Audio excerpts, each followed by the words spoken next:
poquito fuerte, me parece. Oremos. Padre, gracias por permitirnos estar de nuevo juntos esta mañana y, Señor, esperamos este momento durante la semana mientras vamos, Señor, viviendo en diferentes situaciones. Vamos, Señor, viendo tu gracia obrando y guiando nuestras vidas, pero, Señor, qué precioso es el día del Señor, el día que tú has señalado para que podamos estar juntos y abrir tu palabra, alabarte, disfrutar, Señor, de la comunión que tú has dado a tu pueblo, disfrutar, Señor, del servicio, de poder conocer a nuestros hermanos y conocer sus cargas, conocer, Señor, sus necesidades y poder también animarnos unos a otros, poder eh, usar tu palabra para afirmar el corazón. Hoy, Señor, es un día que, que sobresale sobre todos los demás días, Señor.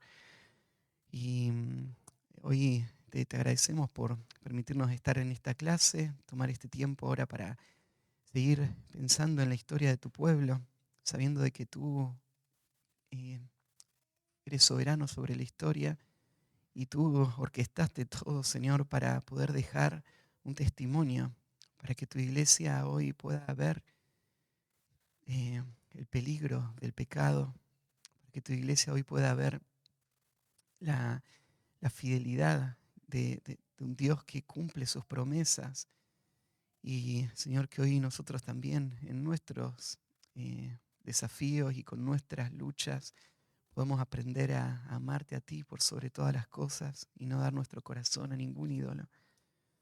Guarda, Señor, nuestra vida de estos peligros y confiamos en que tú vas a usar también esta mañana, este tiempo que vamos a estudiar la historia de estos reyes. Vas a usarla, Señor, para también exponer nuestro corazón. Confiamos en el poder que tu palabra tiene y ahora nos consagramos a ti y esperamos en ti para que tú sigas edificando tu iglesia. Trae con bien a los que vienen también en camino y permite, Señor, que el tiempo que vamos a pasar pueda ser un tiempo de edificación, de ánimo, que nos dé nuevas fuerzas para después salir y vivir para tu gloria, Señor, en este mundo. Y te encomendamos esto a ti, en nombre de Cristo Jesús. Amén. Bueno, estamos llegando al final de el estudio que venimos haciendo hace ya un buen tiempo en la historia del mundo antiguo. Y desde el comienzo les decía que la fuente de la que nosotros aprendemos historia principalmente es la Biblia. La Biblia no fue escrita solamente para enseñarnos historia, la Biblia fue escrita para guiarnos a Cristo, para que podamos ver nuestro propio corazón y entender la obra de salvación. Pero en eso la Biblia nos cuenta la historia de cómo Dios lo fue haciendo. Y al contarnos la historia nos cuenta una historia que es confiable. A diferencia de cuando lees un libro de historia secular, la Biblia no está torcida. El sentido de la historia está contado tal cual sucedió y tal cual el propósito por el cual existe esa historia. Entonces, buscamos en la Biblia las referencias que necesitamos para entender la historia de toda la humanidad y la historia de la redención también. Para este punto estamos estudiando la historia de la tierra de Canaán y estamos usando prácticamente exclusivamente la narrativa bíblica para entender cómo fue la historia de esta región. Y la historia que estamos contando es una historia que para muchos no es una historia real. Cuando estudiamos la historia como la Biblia la presenta, tenés que saber de que la arqueología secular la desafía todo el tiempo. La arqueología secular tiene una historia muy distinta. Arrancando, ¿no es cierto?, que la arqueología secular no tiene una perspectiva de la creación correcta, entonces tiene unas fechas distintas de todo lo que pasó en el mundo antiguo. Pero también en la historia del pueblo de Dios, la historia de Israel, el mundo tiene una historia muy, muy distinta. Si vos mirás, muchos de los historiadores seculares o liberales, ellos no ven que el pueblo de Israel es el producto de un Dios soberano que le hizo promesas a un hombre y que fue guiando la vida de este hombre para darles una tierra que él les prometió. Israel, el mundo secular no lo ve así. Lo que ven es que Israel fue un grupo que se desarrolló internamente ahí en Canaán. Ellos no creen todo lo del éxodo y la salida de Israel y la conquista milagrosa de la tierra. No creen que fue así, sino que creen que ahí en la zona de Canaán hubo un grupo que llaman los Hyksos, que se desarrollaron y fueron creando una identidad que terminó en lo que hoy es la nación de Israel. Y dentro de esta historia, ellos ven que este grupo siempre fue un grupo politeísta, o sea que adoraba a muchos dioses, pero que hubo un momento en donde un rey decidió reescribir la historia de este pueblo y darle el matiz monoteísta. Y crear unidad nacional y entonces darle a la nación de Israel más influencia en el mundo. Y este rey que hizo eso, para muchos historiadores, fue el rey Josías. Muchos de hecho creen que gran parte del Antiguo Testamento se escribió en el tiempo de Josías y se escribió para hacerle creer a la nación de Israel que ellos eran especiales y que el único Dios verdadero les había elegido y que les había hecho todas estas promesas y que entonces ellos tenían que honrar al Dios verdadero, tenían que mantener la identidad nacional y adorarle en este lugar, en Jerusalén, y que de acá Dios le iba a dar victoria en todo el mundo. Entonces que Josías inventó esta historia para convencer a todo el pueblo de Israel de que se unifiquen y pueda él tener más poder e influencia. Entonces, para muchos, el monoteísmo, la adoración a un solo Dios, no es parte de la historia antigua de Israel, sino que es algo que pasó mucho tiempo después. Como nosotros estamos estudiando y como la Biblia narra la historia, la historia es totalmente distinta. El monoteísmo fue como empezó este mundo. El politeísmo es el invasor. El politeísmo es la deformación de la religión. El monoteísmo no nació en un momento como algo novedoso, sino que el politeísmo fue lo que distorsionó la realidad de que hay un solo Dios. Y siempre hubo una línea piadosa de personas que temían a Dios. Cuando Dios estableció su pueblo claramente fue establecido sobre principios monoteístas, hay un solo Dios, y fue el pecado de la nación de Israel que le llevó, a través de toda su historia, a caer en la idolatría. Y entonces cuando los arqueólogos, por ejemplo, van y cavan en un pueblo antiguo en Israel y encuentran que en el año 1000 a.C., en las ruinas hay dioses falsos. La razón por la que están esos dioses falsos ahí no es porque esta nación siempre fue politeísta, sino fue porque la dureza del corazón de este pueblo le llevó a adorar a estos dioses falsos en diferentes periodos. Y tenés un desafío con el Dios verdadero, y es que el Dios verdadero no tiene una imagen, ¿no? Así que cuando van a esos pueblos no encuentran imágenes de Jehová, porque Jehová no es una estatua. Y por eso en algunos periodos los arqueólogos no encuentran indicios de una adoración exclusiva a un Dios, al Dios Jehová, ¿no? Pero lo que estamos estudiando, la semana pasada empezamos a ver, fue cómo Israel con la monarquía empezó un camino de un liderazgo corrompido que fue acentuando la idolatría, que fue acentuando la rebelión de Israel y que va a terminar al final en la destrucción de todo Israel. La división primero del reino del norte y del reino del sur, y la destrucción completa del reino del norte, y después la destrucción del reino del sur y la preservación de Dios, que al final hizo que el reino del sur no sea aniquilado completamente. Pero lo que estamos viendo ahora son algunas lecciones de este periodo de la historia de Canaán que está marcado por estos reyes. Y lo que hicimos la semana pasada, si se acuerdan, fue pasar por una lista de reyes. Yo les mostré un gráfico, ahí tienen en su apunte, de 3 columnas. Hay una columna donde están todos los reyes del reino del norte, te dice la fecha en la que reinaron y una sola palabrita te aparece, malo o bueno. Y en la lista del reino del norte tenés una lista de todos los reyes malos, lo llamaríamos. ¿Qué es un rey malo? Bueno, un rey malo no es un rey, ¿no es cierto?, que tiene cara de malo o que está todo el tiempo haciéndole cosas malas a la gente. Es un rey que no busca a Dios. Es un rey que no guía a su pueblo a la adoración a Dios.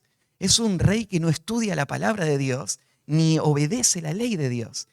Entonces ese rey es malo por definición porque no está cumpliendo el rol de un rey bíblico. El rol del rey era representar la autoridad de Dios para la nación. Entonces estos reyes malos fueron hundiendo al reino del norte cada vez más en la idolatría y después el juicio de Dios y la destrucción. Del otro lado vimos los reyes del sur y vemos que ahí hay una fluctuación. Hay algunos reyes malos, algunos reyes buenos. Y yo les hacía notar algunas cosas. Les hacía pensar cómo después de una serie de reyes malos aparece un rey bueno. Bueno, aparece un rey bueno porque el hecho de que vos no hayas tenido una influencia piadosa, el hecho de que vos no hayas tenido un papá que vivía para la gloria de Dios, no quiere decir que vos no puedas revertir ese camino. Cada generación es responsable de las decisiones que toma. Y en Israel vos ves estos cambios. Vos ves que algunos hijos de reyes muy perversos terminaron destruyendo todos los ídolos y llevando todo el pueblo a la adoración al Dios verdadero. Y lo ves al revés también. Ves hijos de creyentes piadosos que terminan siguiendo su corazón y sus deseos y entregándose a los ídolos y pecando y destruyendo la nación. Así que vos ves esta fluctuación en el reino del sur. Y la tercera columna, hoy vamos a meternos un poquito en esta tercera columna, es una columna de profetas.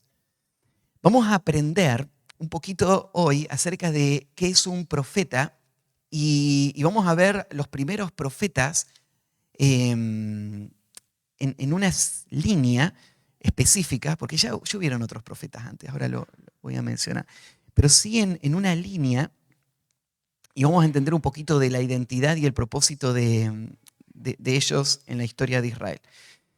Así que bueno, ahí es donde estamos. La semana pasada nos quedó un rey sin tocar, o muy por arriba lo tocamos, ¿sí? Ahí al final de la clase 8, el último rey que menciona es el rey Acab. Así que déjenme hacer una mención de Acab antes de meternos en la clase 9. Para el momento del reinado de Acab, ¿se acuerdan que el reino del norte, el reino de Israel se había dividido? Estaba el reino del norte y el reino del sur. Se dividió porque el hijo de Salomón, Roboam, como un rey ingenuo, imprudente y siguiendo el consejo de sus amigos, terminó rompiendo el reino. Y Dios permitió que eso pase y de ahí nunca más el reino estuvo unificado. En el reino del norte quedó Jeroboam y Jeroboam decidió convencer a Israel de que no vaya a Jerusalén cada año a adorar. ¿Se acuerdan? Dios había marcado que la unidad de la nación de Israel estaba centrada en la unidad de la adoración de Israel. Entonces, todo Israel tenía un solo lugar de adoración. O sea, no es que cada uno hacía un altar donde quería y hacía los sacrificios que quería, sino que había un solo altar donde se adoraba al Dios verdadero. Entonces todo Israel tenía que ir a ese solo altar.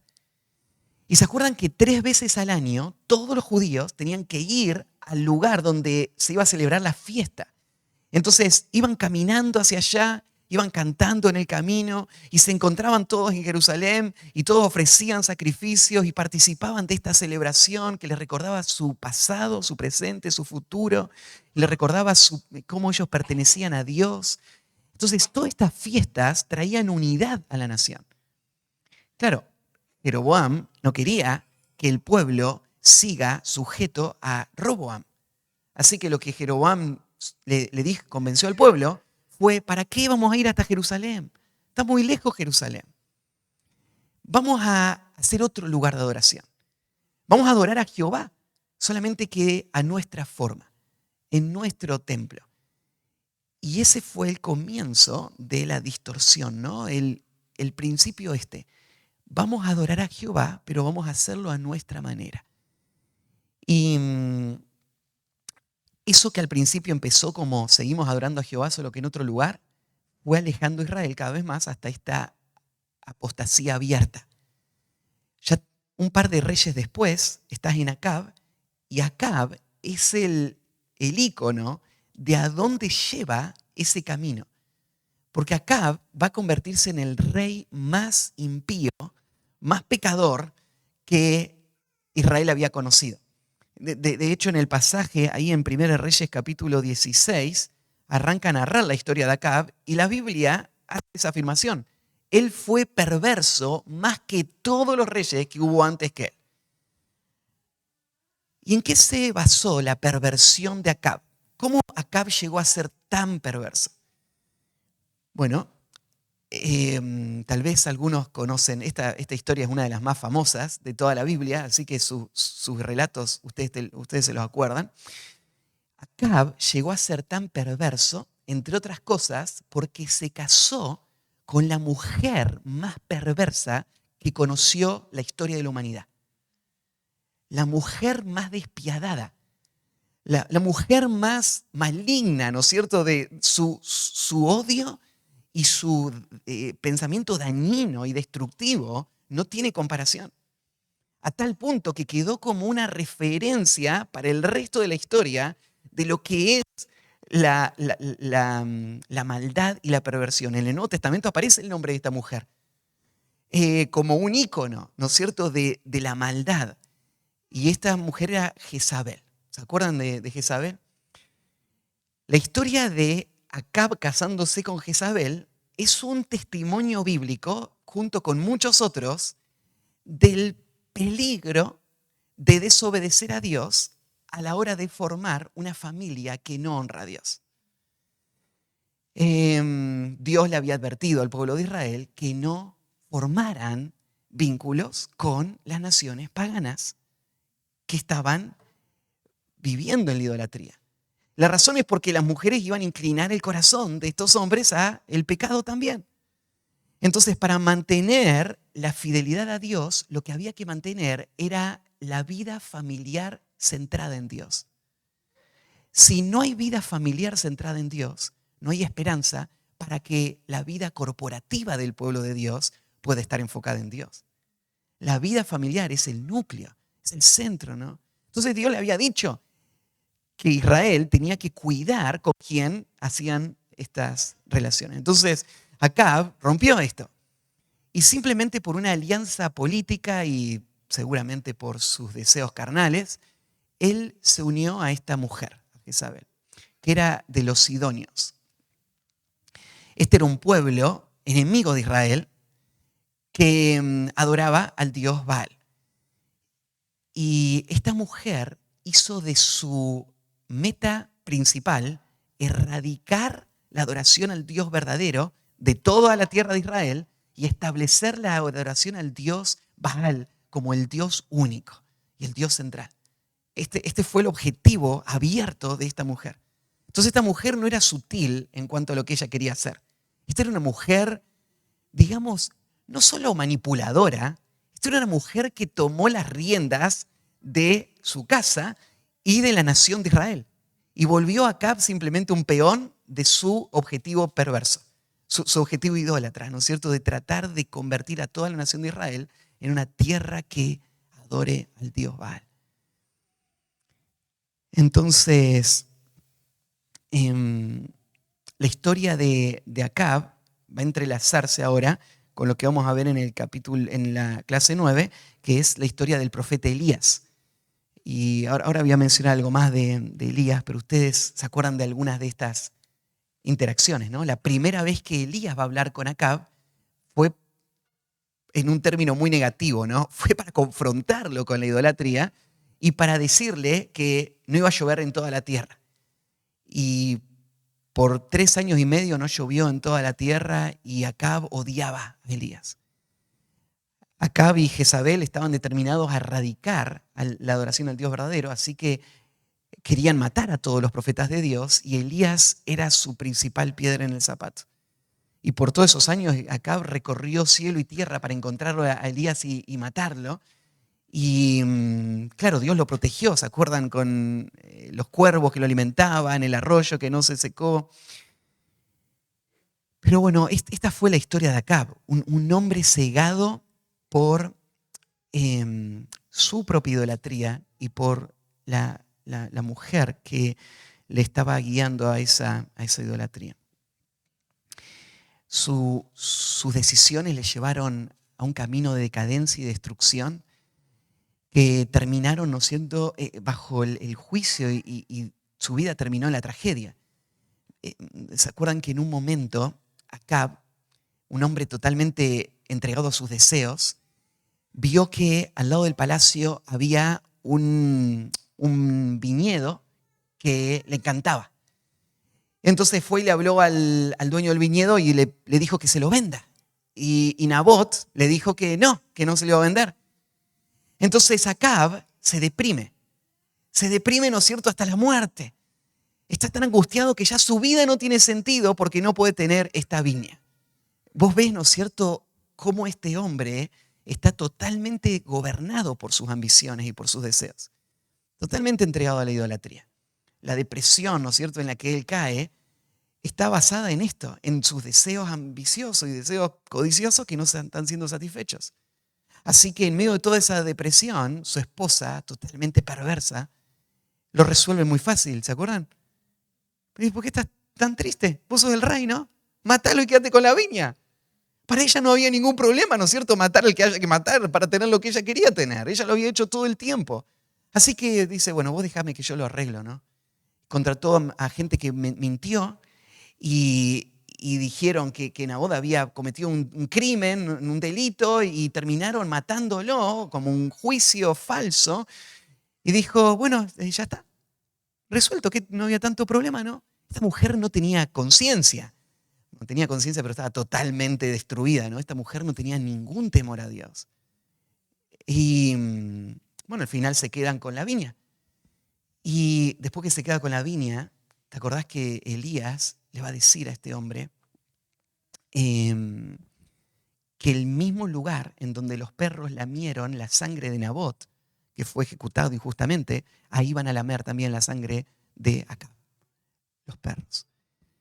Y después Elías va a profetizar contra Jezabel y le va a decir cómo va a morir Jezabel. Dice que sus entrañas van a quedar desparramadas en la calle y los perros se la van a comer a esta mujer. Esta va a ser la forma en la que Dios va a evidenciar lo grave de sus crímenes y cómo va a ser juzgada por Dios. Bueno, así terminó la vida de este hombre y la vida de su esposo. Ustedes se acuerdan que Jezabel fue empujada de un balcón y estrellada contra el piso, y se fueron y la dejaron ahí, y los perros vinieron y se la comieron completamente, ¿no es cierto? Y eso fue el cumplimiento de la profecía. ¿Qué nos enseña la historia de Acab? Bueno, ¿se acuerdan que cuando el reino de Israel pidió un rey? ¿Para qué pidió el rey? Pidió el rey para que este rey pueda marchar al frente de ellos y darles victorias y que ellos sean igual que las demás naciones. La nación de Israel pidió un rey por motivaciones egoístas. Ellos querían los beneficios de un liderazgo secular, de un liderazgo sabio, de un liderazgo efectivo, que pueda ayudar a que la nación prospere. Pero lo que Israel necesitaba era el temor a Dios. Porque lo que hace que una nación prospere, que el pueblo prospere, es la obediencia a Dios. Entonces, desde el primer día había problemas, ¿no? Y ahora vos estás viendo esto. La nación está siendo guiada por hombres que no temen a Dios, que no llevan a la nación a la adoración a Dios, sino a la idolatría. Y pueden ser hombres muy fuertes en la batalla, pueden ser hombres muy capaces en lo administrativo, pero son hombres que van a guiar al pueblo a la destrucción y sus vidas van a terminar en el desastre, porque ellos están entregados a sus propios deseos. La semana pasada pensamos en la importancia del liderazgo, pensábamos en la importancia del liderazgo en el hogar y veías, ¿no es cierto?, a este hombre, por ejemplo, entregado a sus propios deseos, decidiendo para su propia idolatría, gobernado por sus ambiciones. Este hombre va a hundir a Israel en uno de los momentos más oscuros. ¿Se acuerdan esos años de sequía?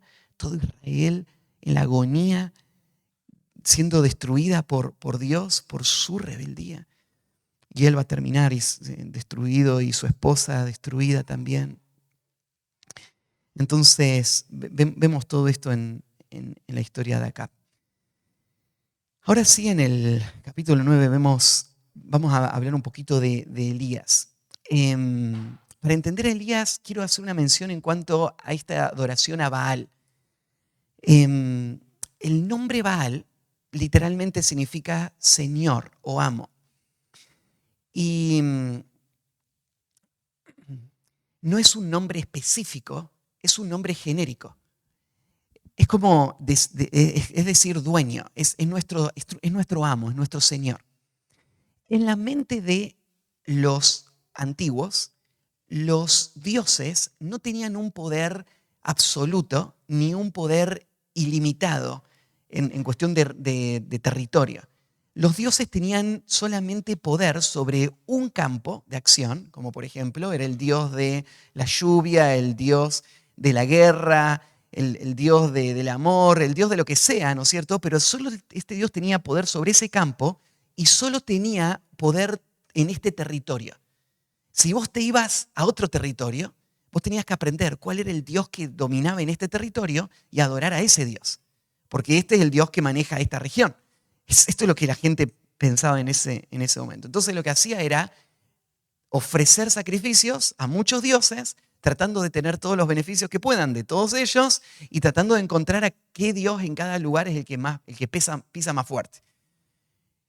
Entonces, la palabra Baal no se refiere a un solo dios que todos en todos esos lugares estaban adorando. Había muchos Baales. Por eso la palabra Baal en algunos pasajes aparece en plural. Adoraron a los Baales, a los señores, a los amos. O sea, a los dioses que gobernaban cada una de estas regiones. Entonces, si vos te ponés a investigar y mirás en la arqueología, las imágenes de Baal van a cambiar. Pues decís, bueno, ¿cómo era Baal? Voy a buscar, ¿no es cierto? Y te aparecen una vez de una manera, otra vez de otra manera, y vos decís, y al final, ¿cuál es Baal? Todos esos son Baal. Porque Baal era la forma en la que la gente en Medio Oriente, en Canaán, en esas regiones, se referían a los dioses que ellos adoraban en esa región. Entonces, muchos Baales. Y teniendo esto en mente, entonces, ahora aparece este profeta Elías.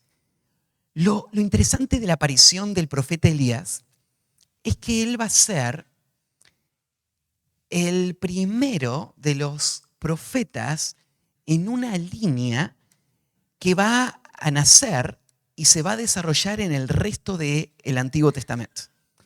¿Qué es un profeta?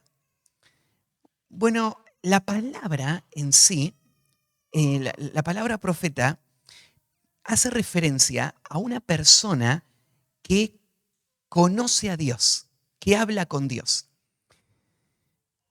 De hecho, la primera persona a quien se le llama profeta es a Abraham en la historia bíblica. Y Abraham no es un hombre como Elías, no es un hombre que anda por todos lados dándole mensajes en cuanto al futuro a la gente. Eso no es un profeta.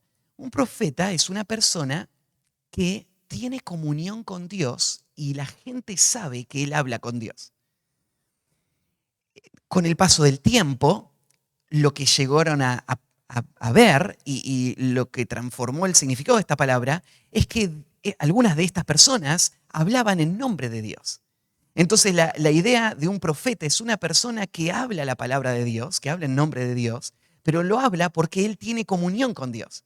O sea, el concepto de profeta no es solamente el que está hablando de Dios, sino es la persona que conoce a Dios, que es conocida por Dios y que es guiada por Dios y es enviada por Dios. Y entonces cuando Él aparece, Él no está hablando por cuenta propia. Él no solamente te está diciendo lo que a Él le parece de Dios, Él es el vocero de Dios. Y por eso escuchar a un profeta era visto como escuchar a Dios mismo. Es Dios hablándonos por medio de este profeta. Entonces Elías va a aparecer como un profeta independiente. Esto es lo interesante del profeta Elías.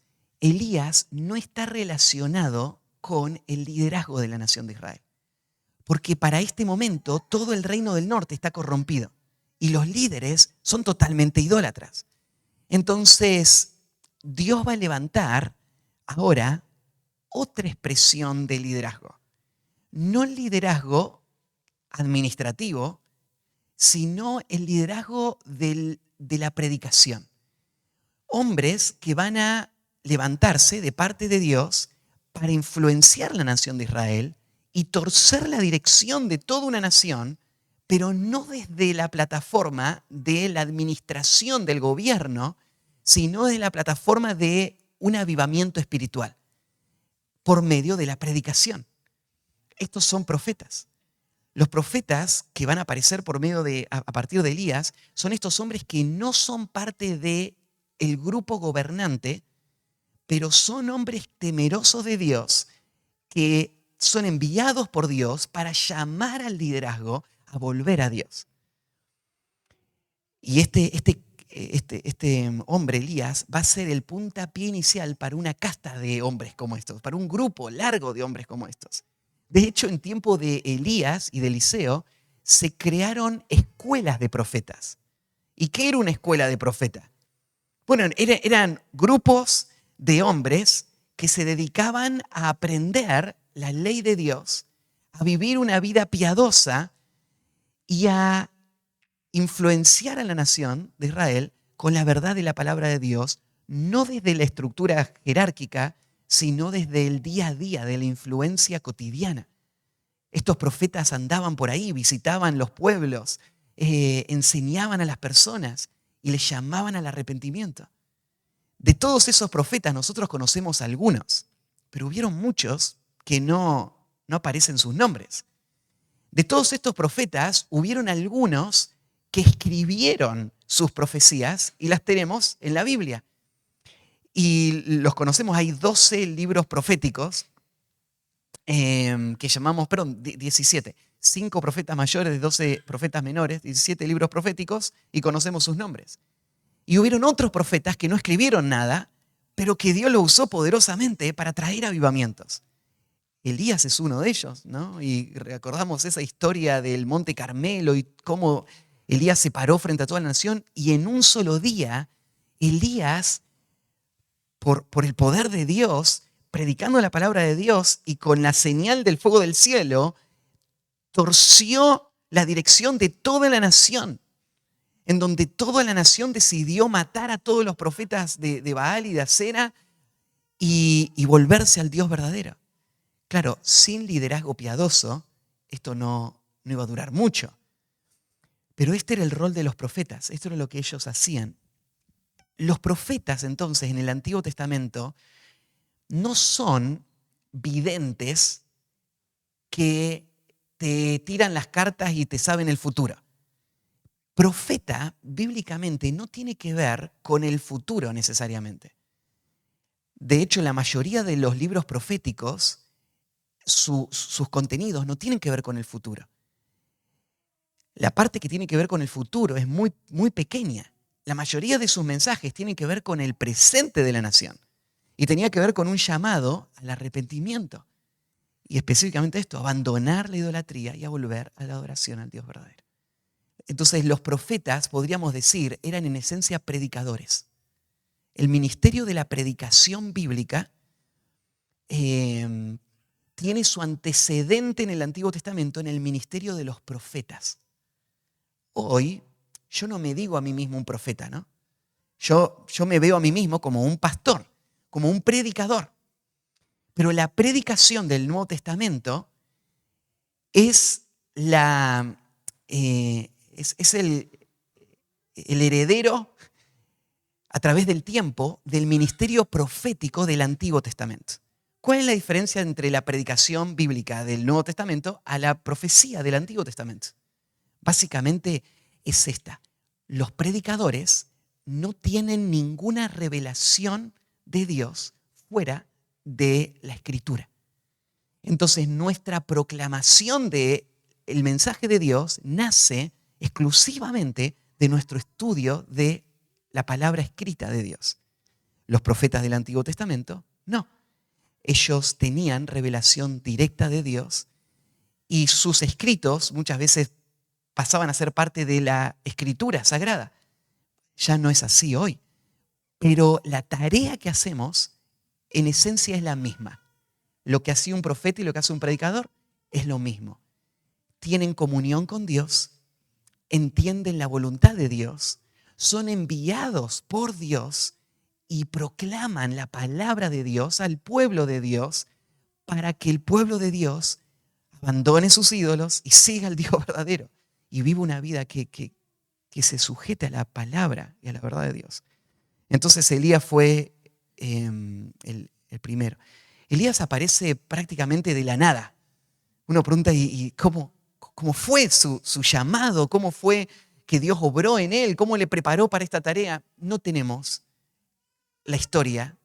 Parece aparecer, ¿no es cierto?, de la nada en medio del momento más oscuro. Pero esto nos recuerda una lección. Aún con la dureza del corazón, Dios en su gracia y en su misericordia da a su pueblo hombres que le hablen, que le adviertan, que le llamen. Y esto es un acto de misericordia de Dios. Si se fijan ese cuadrito que les mostré y ves el reino del norte y la lista de profetas, la lista de profetas va paralelo al reino del norte y hubieron muchos profetas que hablaron al reino del norte advirtiéndole. Dios no abandonó el reino del norte. Dios le llamó al arrepentimiento, pero la dureza del corazón le llevó más y más al endurecimiento, a rechazar y al final al juicio, y todo el reino del norte terminó destruido. Entonces, bueno, el nombre Elías significa Jehová es mi Dios. Los nombres bíblicos, de una forma muy providencial, vos ves cómo coinciden con los personajes bíblicos. Y vos ves cómo coinciden con el sentir bíblico de estos personajes. Entonces pensá este nombre. En medio de toda la idolatría aparece un hombre que se llama Jehová es mi Dios. ¿Y cuál es el mensaje de Elías? Ese, exactamente. Jehová es mi Dios. Y ese fue su llamado al pueblo, a reconocer quién es su Dios. Entonces su nombre mismo era una exhortación a todo el pueblo. Y su ministerio giraba en torno a este llamado. El ministerio de Elías y Eliseo representan en la historia del pueblo de Dios uno de los pocos momentos en la historia en donde hubieron grandes señales. Si vos mirás la historia de la redención, la historia del mundo, no es que siempre hubieron milagros. Por ahí vos ves disperso alguno, pero básicamente los milagros se pueden reducir a estos momentos. El tiempo de Moisés y las plagas y el cuidado de Israel en el desierto y todas esas cosas sobrenaturales pasaron ahí. Pero, por ejemplo, Abraham no vivió estas cosas. Antes no habían habido periodos de tiempo donde hubieran tantos milagros y señales. No habían y de repente aparecieron con Moisés. Y después de Moisés, bueno, ves a Josué haciendo lo mismo que hacía Moisés. No lo ves con una vara abriendo ríos o no lo ves, ¿no es cierto?, haciendo cosas. Vos ves alguna señal, pero de repente vos ves que los milagros empiezan a apagarse y no aparecen. Vos ves el poder de Dios, sin duda, a través de toda la nación de Israel, pero no como lo viste en esas señales en el tiempo de Moisés. Y después de mucho tiempo, vuelve a aparecer en el tiempo de Elías y Eliseo. Y en el transcurso de estos años, de estos dos profetas, hay muchísimos milagros asombrosos. Pero después de nuevo vos ves que esto desaparece. Y no es que Dios no obra, Dios obra poderosamente, pero no se levantan hombres que tengan esta capacidad, que tengan el poder, ¿no es cierto?, de llamar estos milagros y producirlos. Dios lo hizo de manera especial y desaparece después de Elías y Eliseo hasta el tiempo de Jesús. Y ahí Jesús y los apóstoles de nuevo van a ver un periodo, ¿no es cierto?, de muchos milagros. Y después desaparecen. Va a haber otro periodo de muchos milagros justo antes del regreso de Cristo. Va a haber dos hombres, dos profetas, que van a hacer grandes señales de parte de Dios y que van a mostrar a través de esas señales la verdad de su mensaje.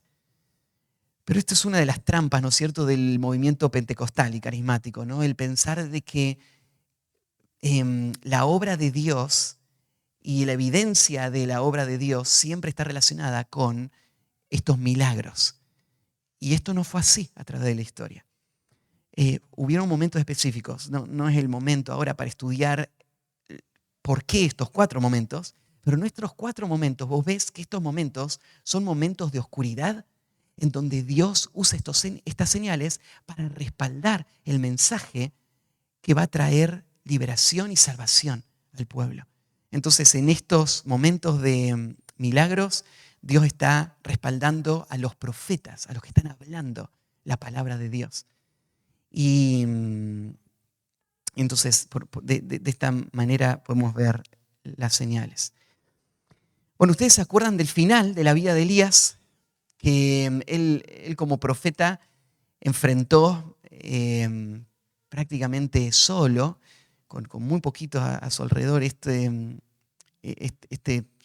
momento oscuro de Israel.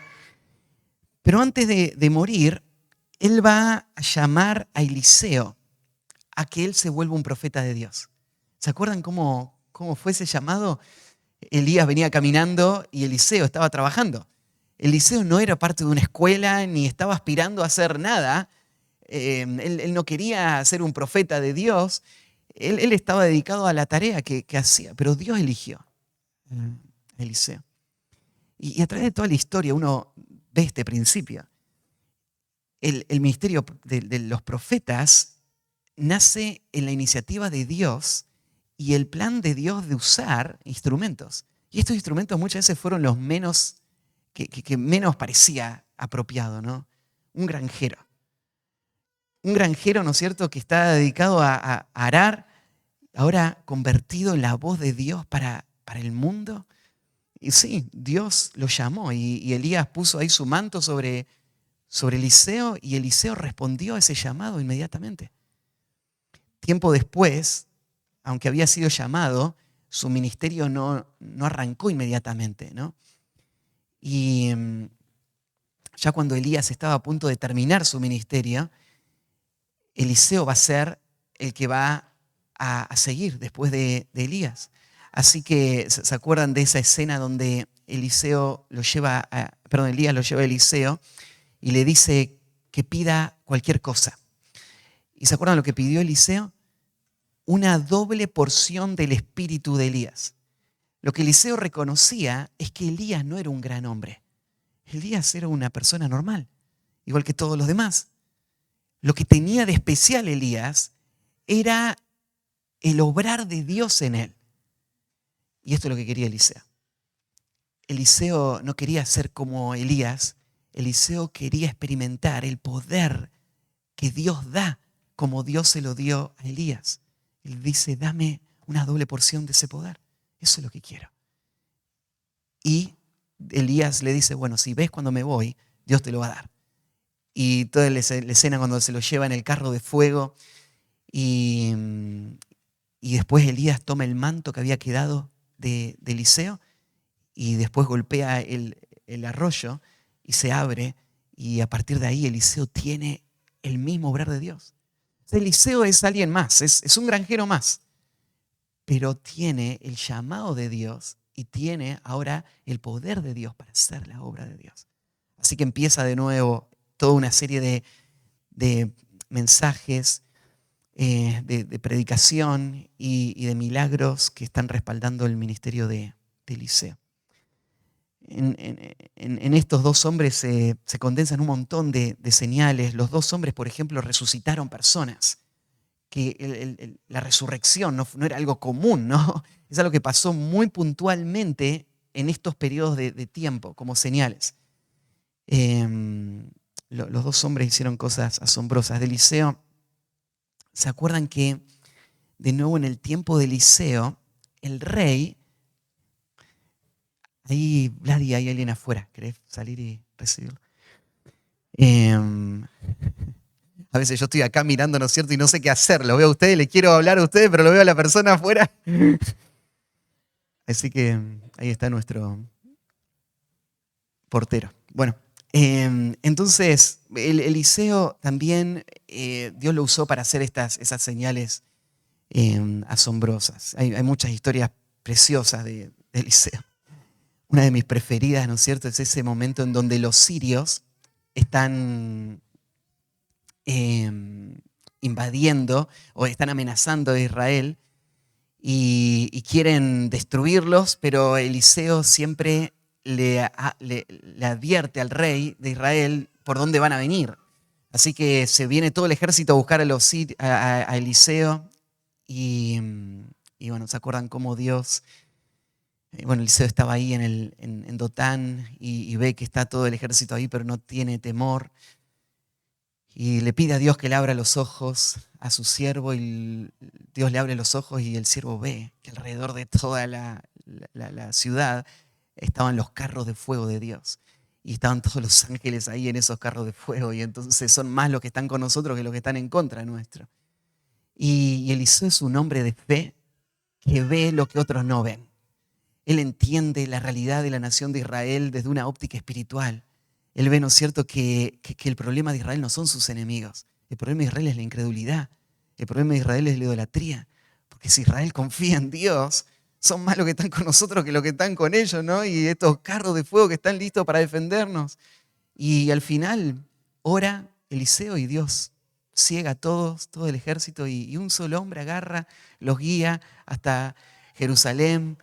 Y después muestra misericordia, porque en realidad el peligro no es ello. El problema más grande de Israel no son los sirios. El problema más grande de Israel es el pecado, la idolatría.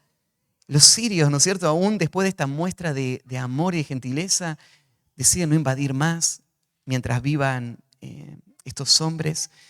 Así que, bueno, Eliseo es un testimonio de este mensaje. Aún en medio de todo esto, fíjate, Acab y Josafat creo que fue el rey con el... No, Joram fue el rey con el que estuvo Eliseo la mayor parte de su reinado. Ahí está, mira, Eliseo vivió mucho tiempo y su mensaje abarcó el periodo de 4 reyes de Israel: Joram, Jehú, Joacás y Joás. Todos estos reyes vieron todas estas señales. Y una de las cosas que tenés que ver es cómo la dureza del corazón se puede mantener aún escuchando la voz de Dios tan claramente y viendo las señales de Dios tan poderosas. Cómo estos líderes pueden seguir tan tercos siguiendo a sus ídolos. Así que al final el reino del norte no revirtió el curso. Tuvo estos grandes profetas y otros profetas. profetas como Amós, o profetas que tenemos nosotros sus escritos. Jonás era uno de estos profetas que creció ahí en Galilea, en la zona donde creció Jesús tiempo después, en el reino del norte. Dios le dio muchos profetas, una escuela de profetas, pero nada de esto evitó que la nación terminara en el desastre. Bueno, muchas lecciones que aprender de esto. Pero bueno, algunas de estas las venimos hablando, ¿no? De la importancia del liderazgo, el rol del liderazgo, de guiar a la nación hacia Dios, de guiar a los que Dios pone bajo voz hacia Dios.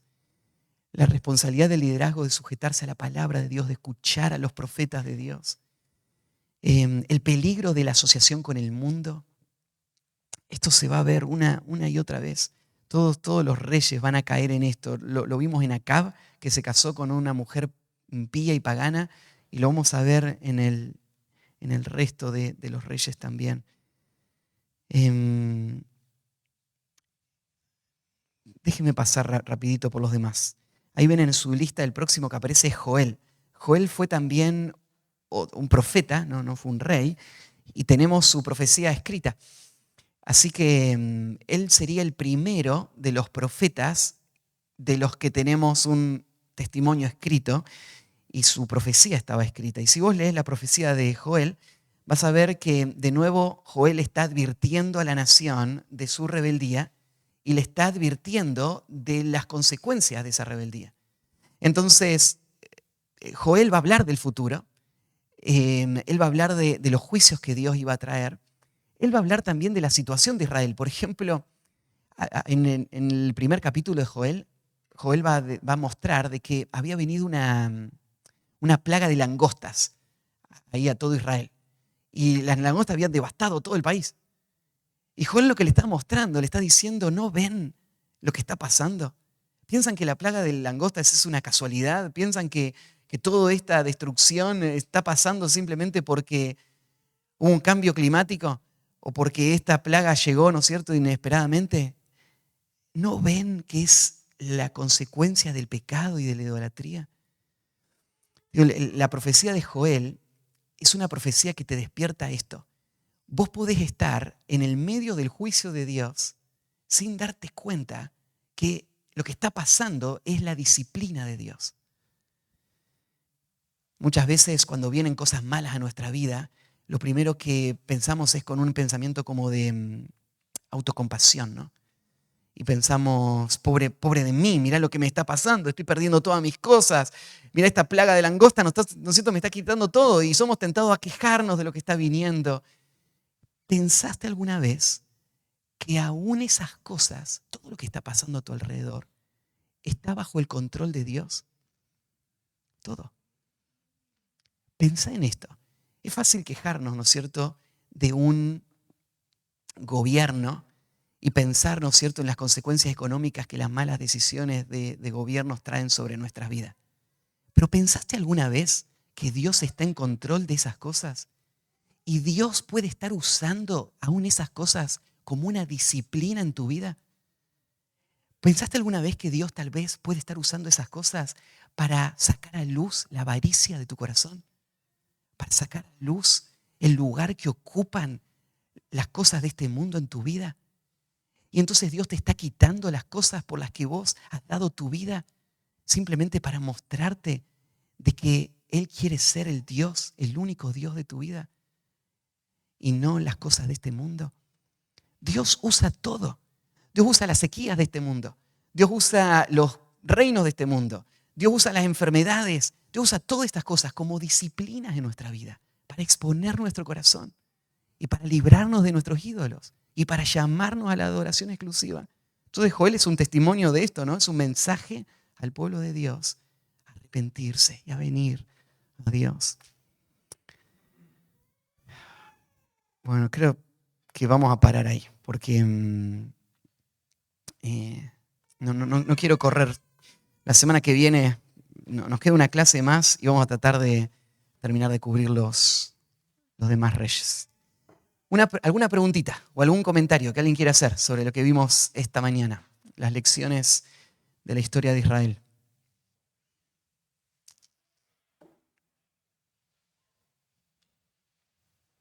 ¿Algo? Sí.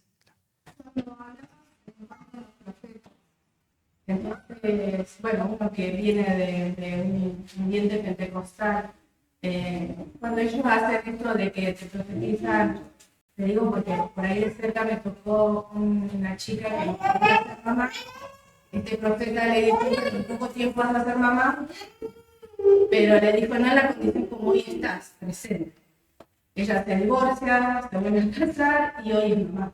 Y ella dice, Dios me dijo que yo iba a ser mamá. Entonces, como obviamente me voy a sentar con ella a ver esta situación, pero ¿cómo puedo entender? Que se haya cumplido lo que dijo. La señal de un profeta no es que se cumpla lo que él dice, sino que es que nunca haya dicho nada que no se cumpliera, en primer lugar, ¿sí? Entonces, si una persona te dice, yo tengo una palabra de Dios para vos, vos le parás y le decís, ¿estás dispuesta a que te maten si no se cumple lo que vos me decís? ¿Cuántas de las personas que usan esa frase dicen muchísimas cosas que nunca se cumplen?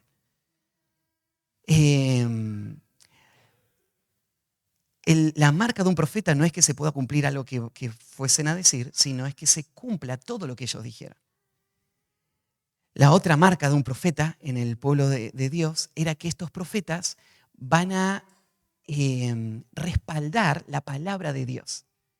Si un profeta te dice algo que se cumple, pero lo que te está diciendo te está induciendo a la desobediencia a Dios, entonces ese profeta es un falso profeta.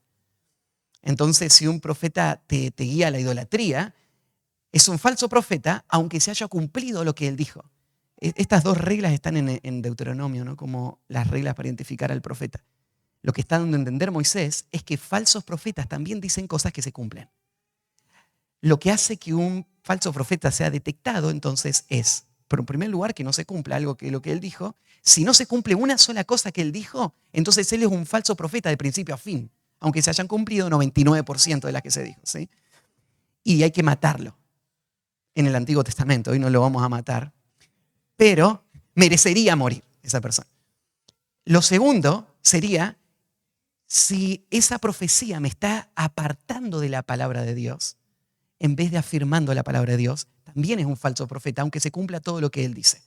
Porque los falsos profetas también pueden predecir y cumplirse. ¿Cómo puede un falso profeta predecir algo que se cumpla? Satanás no sabe el futuro. Bueno, Satanás puede hacer que se haga, cumpla lo que él profetizó. No porque él lo sabía, sino porque él lo causa. Satanás puede decir, mañana te va a chocar un auto, y Satanás tiene influencia en este mundo suficiente como para hacer que te choque un auto. Satanás puede crear cosas, no puede anticiparlas. Entonces, a veces profecías se cumplen porque Satanás las hace cumplir. Y a veces se cumplen porque cosas pasan que podrían pasar. Es como el horóscopo, ¿no? Que te dicen lo que te va a pasar y a veces es tan ambiguo que le puede pasar a cualquiera, o te pasa una vez y ya creíste, ¿no es cierto?, que era verdad y no pensaste si te pasó todas las demás veces. Es simplemente la ilusión de que alguien tiene poder sobre el futuro. Entonces, puede cumplirse como no. Hay una chance de que se cumpla y justo sucedió que sí. Entonces, ¿cómo responder a estas personas? Lo primero que tenemos que responder es, el Nuevo Testamento nos desalienta a escuchar cualquier profecía que nos surja directamente de las Escrituras. Entonces, lo que vos me digas no tiene ninguna relevancia para mí.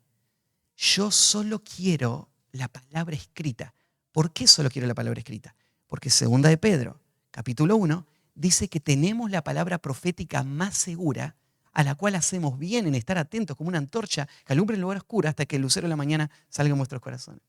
hasta que el día esclarezca el grueso de la mañana salga en vuestro corazón. Entonces, toda nuestra atención tiene que estar en la Escritura.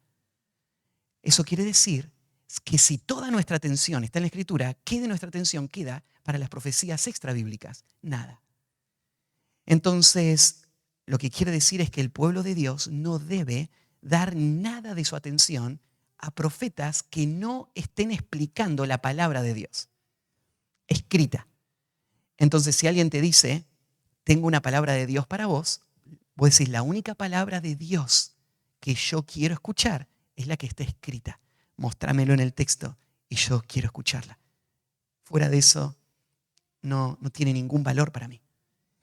Entonces, el hecho de que algo se cumpla no es una evidencia de que es verdad.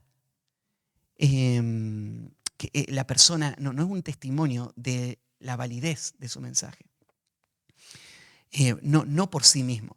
Tiene que cumplirse siempre y tiene que estar acorde a la Escritura.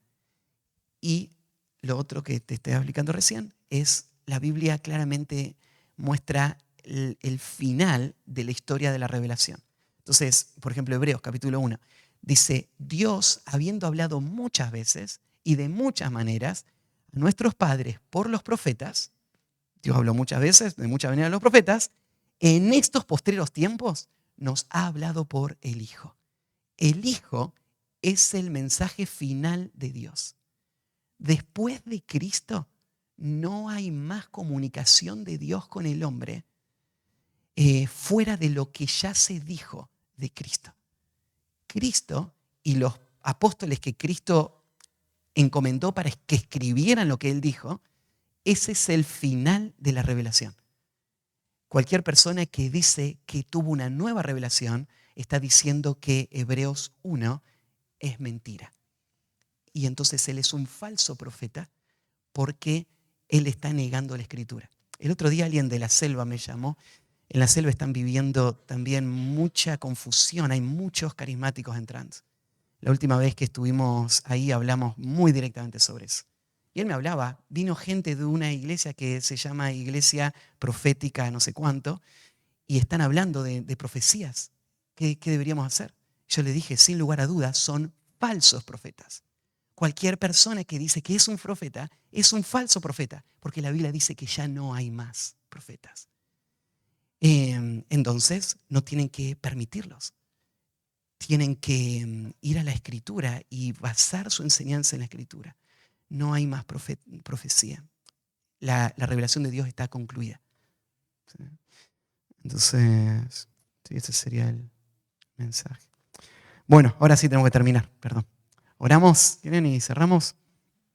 Padre, gracias por esta oportunidad que tenemos de conversar y como iglesia afirmar un conocimiento de la historia de la redención y de la historia, Señor, del pueblo de Dios y aprender de sus fracasos y aprender, Señor, de los héroes también que marcaron la historia como hombres que confiaron en tu palabra, que enseñaron tu verdad, que pagaron el precio de la persecución, que fueron usados por ti, hombres de los cuales este mundo no era digno. Y gracias, Señor, por la fidelidad de estos hombres. Ayúdanos a seguir su ejemplo en nuestro tiempo. Ayúdanos, Señor, a ser fieles a tu palabra. Ayúdanos, Señor, a los que tú has colocado en el liderazgo de familias, en la iglesia o en la sociedad. Ayúdanos a ser líderes piadosos, líderes buenos, que guíen a otros hacia ti. Te agradezco, Señor, por este tiempo. Gracias por tu iglesia en este lugar. Sigue afirmando y edificando tu pueblo para tu gloria. En el nombre de Cristo Jesús. Amén.